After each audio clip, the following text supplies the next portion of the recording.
Building a robot is a journey. We start with a problem, we outline the steps towards our solution, and then we build it. Though this process seemed simple at the start of this long road, the story that our robot tells is anything but. Let's start at the beginning.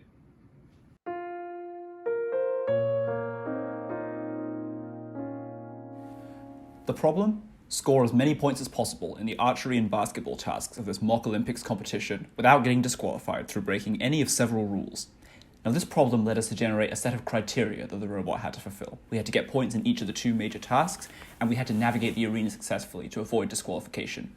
Let's take a look at some of the design tools that guided us through this process, as well as some of the early robot concepts we considered. The design tools implemented in this project shaped the system that was ultimately produced. The House of Quality, initially produced in the problem understanding section, was updated as team shortcomings indicated dimensions were more critical than initially anticipated. Highlighted are the 4 most important customer needs, as well as the 3 most critical engineering requirements that served as guiding objectives throughout the project. Also notable are the low rankings of the Moneyball and aesthetics in customer needs, which led to more emphasis on core functionality and allowed for the team to remain undistracted. The specification sheet reflected primarily the disqualification guidelines that limited the system. However, as the team developed an understanding of the relevance of reliability, additional specifications were added to set objectives in testing. There are a total of 3 non-selected alternative designs generated by the team. These designs are titled Design 2, Design 3, and Design 4. Design 2 is a wheeled robot with a mousetrap firing archery device and a basketball dispensing tube. Design 3 is a stationary robot with a mousetrap firing basketball catapult and dual rotating flywheels for archery. Design 4 is a stationary robot with a rotating device capable of delivering all projectiles. Quantitative concept evaluation, shown in the design evaluation matrix, indicated that the 4 most important criteria, consistency, autonomous operation, and delivery of basketballs and arrows to respective targets, were handled best in the selected design.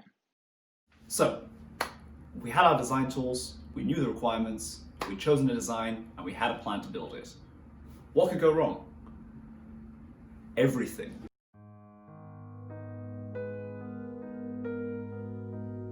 When Sprint 1 came around, our robot was completely underprepared. Mechanisms were crudely assembled, under-tested, several even broke during the trials and setup procedures. The code had to be finalized and uploaded minutes before competition. There were corruptions and upload errors. The start sequence was completely different from how we'd expected it to function. And to top it all off, the robot didn't even fit within the starting dome dimensions. It's disappointing, of course, when things don't go the way we'd hoped, especially with all the time and energy we'd invested into getting this robot built. We walked away from Sprint 1 with only 50 points out of the 390 that were available, but more important than that, we walked away having learned what worked and what definitely hadn't worked.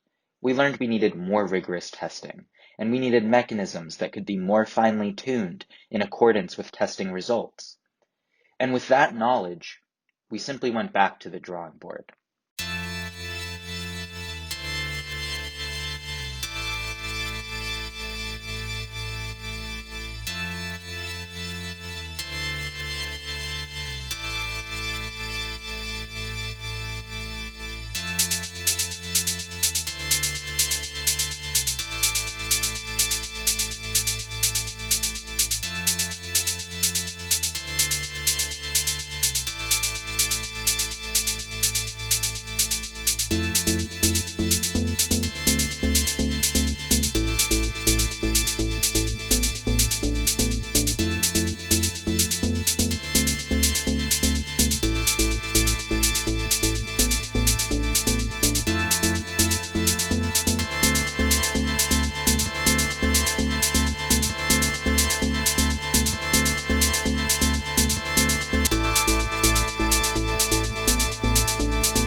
get the basketballs to the target? Well, the premise is simple. Just drive up to the target and drop them in. However, the implementation is more complicated than that. Let's start by taking a quick look at the evolution of the drivetrain for our robot. From the onset, we decided to omit any turning capability in our design. Hence, we only need to go forward, deliver the basketballs, then reverse in a straight line in order to get the return points. Therefore, we settled upon the following design for Sprint 1. While it did work, this three-wheeled mechanism proved to be inconsistent and unreliable, ultimately failing to activate during the Sprint 1 competition, making our robot effectively a sitting duck. In Sprint 2, we revamped the drivetrain by replacing the front axle with a hexagonal shaft and increasing the size of the front wheels. Furthermore, we moved the Sprint 1 front axle assembly to the back and let the wheels spin freely.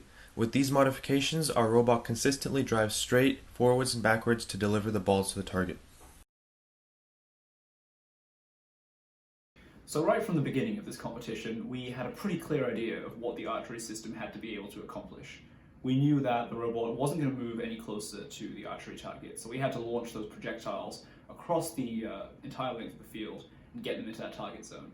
So for Sprint 1, we thought we have these mouse traps, we could rig them up as a catapult and use some kind of stopping mechanism to tune how far the catapult would release and therefore how far the projectiles would travel, and use that to hit the target. So we got to work, we assembled two mousetrap catapults, relying on lengths of string tied at specific lengths to hold back the catapult, and adjustable wire to hold the projectiles themselves. Now the only problem with this is it didn't work. The wire was too flimsy, it was too hard to adjust properly, the string would always slip, the mousetraps seemed to want to set their own angle rather than us determining it, and overall we had no precision and no consistency amongst firing through testing or in the final Sprint 1 competition. So in a complete redesign, we decided to ditch the mousetraps entirely and instead built a brand new system relying on compressed air, pneumatic tubing and 3D printed mounts to result in a much more robust, tunable and reliable system for archery.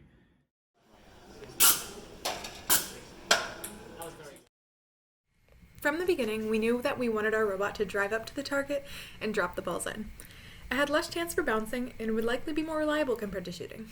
We designed a hinge dropper that would drop the balls once a pin was pulled at the very beginning, and we still use that design now.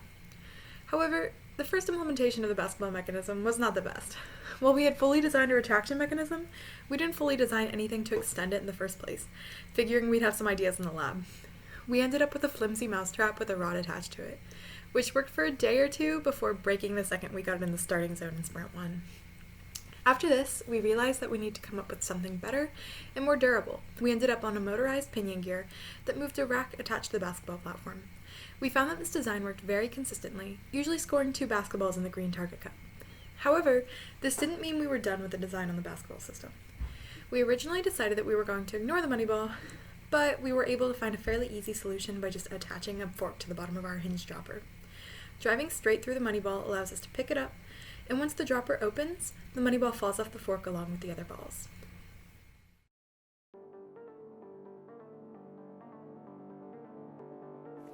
And here we have our most successful trial from Sprint 2. As you can see, the robot starting sequence is initiated.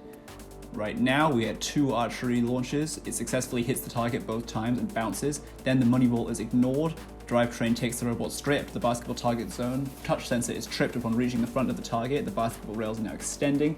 The alignment now determines whether or not we successfully get 2 greens, which we do.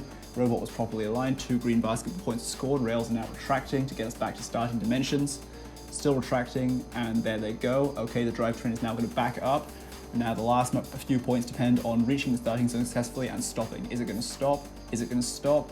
It stops. There we have it, 20 points for return to starting zone. That's a wrap on Sprint 2. And here we are at the end of our journey. The robot has improved greatly over our many trials and reiterations, but will these changes be enough for today? There's only one way to find out.